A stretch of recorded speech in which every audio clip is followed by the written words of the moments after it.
Praise the lord.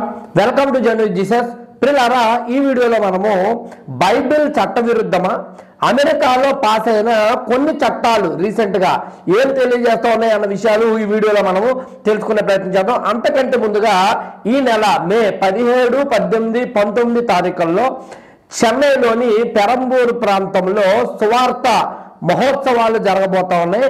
ఆ 3 రోజులు 4 సభలలో పాల్గొని వాక్యం బోధించడానికి అక్కడున్న స్థానిక సంఘమైన వాటర్బెరీ మెమోరియల్ బ్యాప్టిస్ట్ చర్చ్ వారు నన్ను ఆహ్వానించడం జరిగింది. కాబట్టి ఆ ప్రాంతానికి నేను ఆ 3 రోజులు రాబోతా ఉన్నాను. అక్కడ జరిగే 3 రోజుల 4 సభల్లో కూడా నేను ప్రసంగించబోతున్నాను. చుట్టుపక్కల ఉన్న ప్రాంతాల్లో ఉన్న వారందరూ కూడా మీకు వీలైనట్లయితే ఖచ్చితంగా ఆ సభలలో అటెండ్ అయ్యి దేవుని యొక్క దీవెనలు పొందుకునే ప్రయత్నం చేయండి. యేసయ్య నామంలో మీ అందరినీ కూడా ప్రేమపూర్వకంగా ఆహ్వానిస్తున్నాను. ప్రియులారా, Jesus Christ is coming very soon అని ఖచ్చితంగా కామెంట్ చేయండి.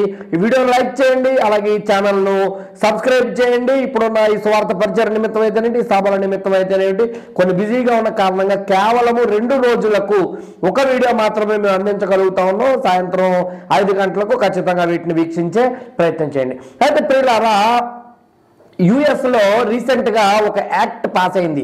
దాని పేరు ఏమిటంటే anti Semitism awareness act HR 6090.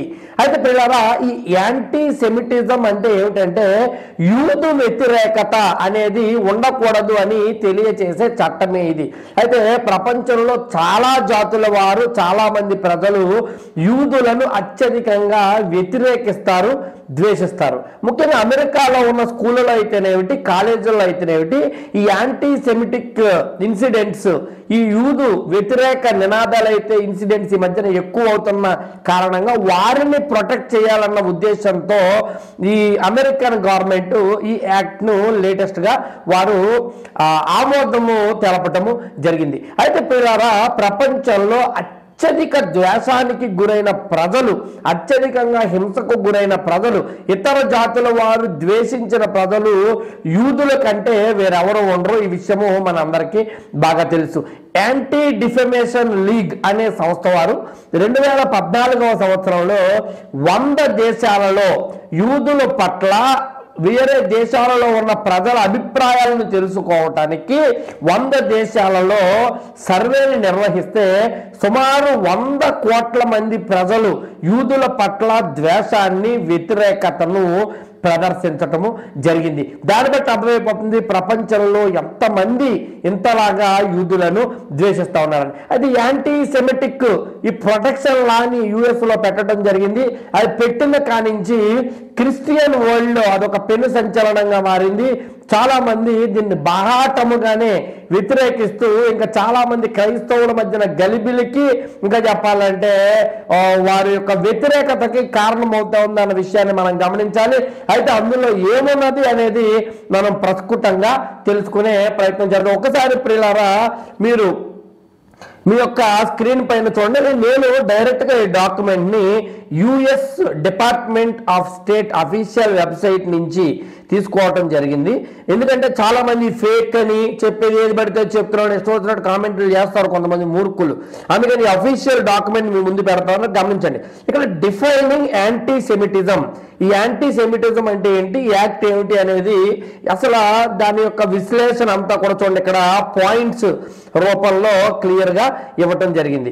అయితే మీరు కనుక గమనించినట్లయితే ఇక్కడ ఒక పాయింట్, నా కర్సర్ను చూడండి, దీన్ని నేను చదువుతూ ఉన్నాను. హైలైట్ అయిన point, using the symbols and images associated with classic anti-Semitism, example claims of Jews killing Jesus or blood libel to characterize Israel or Israelis. ప్రియులారా, ఇది ఏం తెలియజేస్తా ఉందంటే ఎవరైనా కానీ సింబల్స్ అని కానీ మాటలను కానీ వేటినైనా కూడా యూదులకు వ్యతిరేకముగా ఉపయోగించకూడదు అని ఈ లా చెప్తా ఉంది.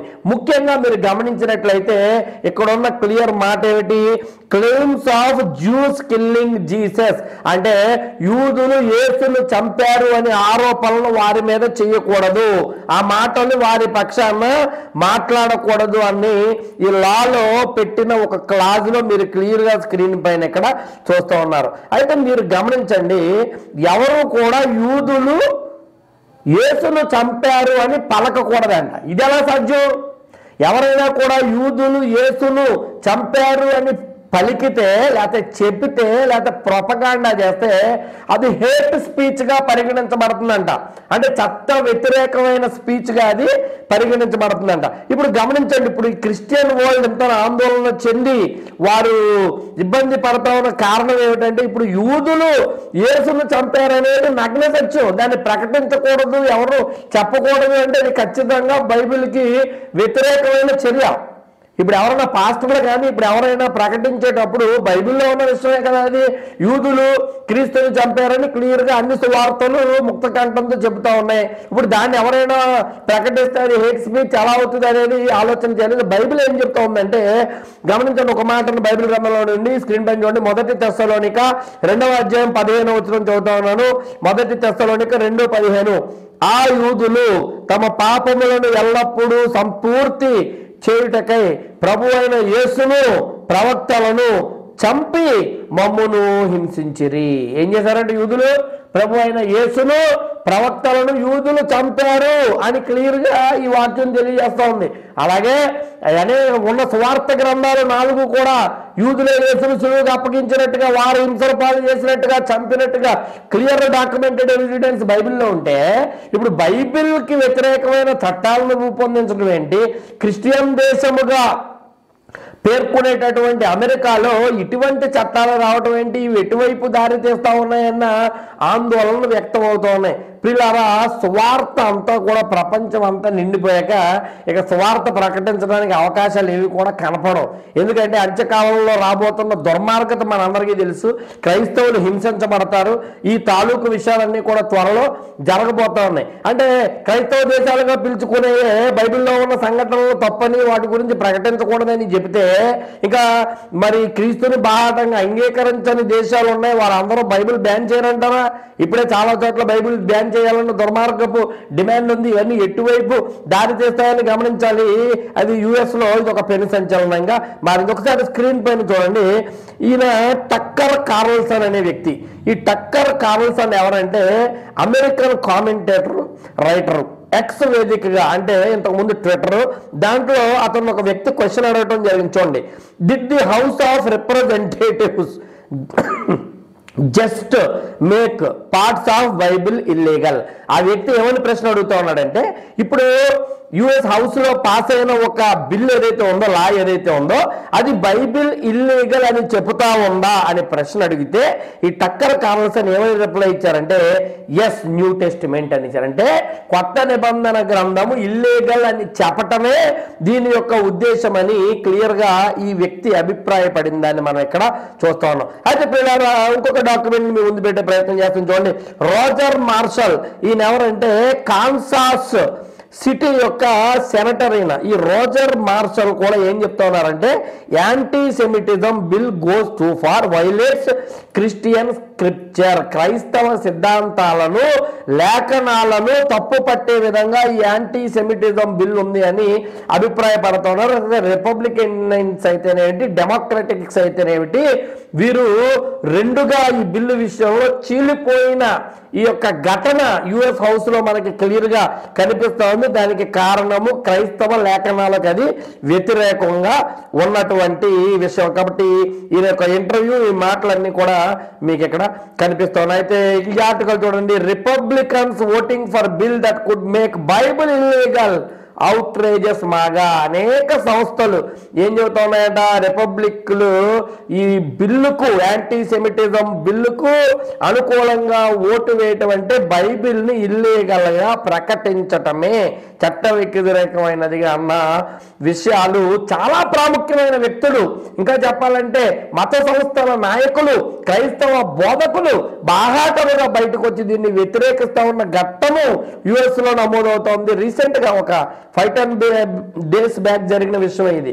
అయితే ఇక్కడ చూడండి, టైమ్స్ లో కూడా ఆర్టికల్ ఇచ్చింది, could the Bible become illegal in the US, fact checking GOP claims. గమనించండి, బైబిల్ ని ఇల్లీగల్ గా యుఎస్ చెప్పదలుచుకుందని టైమ్స్ ఆఫ్ ఇండియా అయితేనేమిటి అనేకమైన ఆర్టికల్స్ ప్రత్యక్షమవుతున్న విషయాలను మీకు క్లియర్ గా నేను ఇక్కడ ఉంచే ప్రయత్నము చేస్తూ ఉన్నాడు. అయితే పిల్లారా గమనించండి, ఇటువంటి అనేకమైన క్రైస్తవ వ్యతిరేకమైన చట్టాలు వచ్చినాయి, భవిష్యత్తులో ఇంకా రాబోతా ఉన్నాయి. క్రైస్తవుల యొక్క పైన అణగదొక్కే విషయం అయితేనేమిటి, క్రిస్టియానిటీని లేకుండా చేసే వ్యక్తం ఏమిటి, సాతాను యొక్క పన్నాగాలు అంత్యకాలంలో క్లియర్గా కనిపిస్తూ ఉన్నాయి. చక్కటి భక్తి కలిగి మనం దేవుణ్ణి ఆరాధిస్తూ మనకి ధైర్యాన్ని, శక్తిని, బలాన్ని ఇవ్వాల్సిందిగా దేవునికి ప్రార్థించ బదులుగా ఈ విషయాన్ని మీ ముందుకు తీసుకురావాలని వీడియో చేయడం జరిగింది. అనేక మంది ఇది చట్ట విరుద్ధంగా బైబిల్ని చేయదలుచుకున్నారా అన్న అభిప్రాయాలు వెలబుచ్చుతాను మీ ముందు ఉంచాను.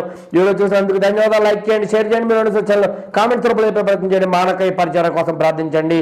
దేవుడు మన దేశమును దీవించునుగాక. ఆమేన్.